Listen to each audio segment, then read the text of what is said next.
বন্ধুরা, একটা video share না করে পারলাম না। এটা আমার বাপের বাড়ি। এখানে সবাই আমরা একসাথে থাকি। এটা একটা একান্নবর্তী পরিবার। আমাদের বাড়িতে যে কোনো অনুষ্ঠান হোক না কেন, সবাই মনোযোগ দিয়ে কাজ করি, আনন্দ সহকারে কাজ করি। তো আজ হচ্ছে লুচি আর কষা মাংস। খুব বৃষ্টি হচ্ছিল, তো মা বলল সবাই চলো একসাথে খাই লুচি আর কষা মাংস। তা বন্ধুরা, এরকম জয়েন্ট ফ্যামিলি থাকতে সত্যি খুব ভালো লাগে। মনের দুঃখ কষ্ট সব কিছুই আমরা ভুলে যাই। কাদের কাদের এরকম জয়েন্ট ফ্যামিলি আছে কমেন্টে জানিও। আমার তো আছে। আমি তো বাপের বাড়িতে গেলে এত খুশি থাকি যে আমার আর কারোর কিছু মনে পড়ে না। আর আমার বাপের বাড়ির পরিবার সত্যি খুব ভালো।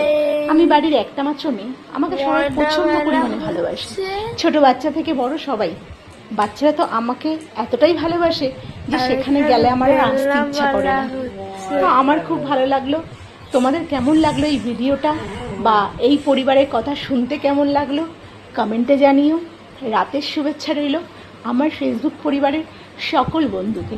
ভালো থেকো, সুস্থ থেকো, এটাই কামনা করি।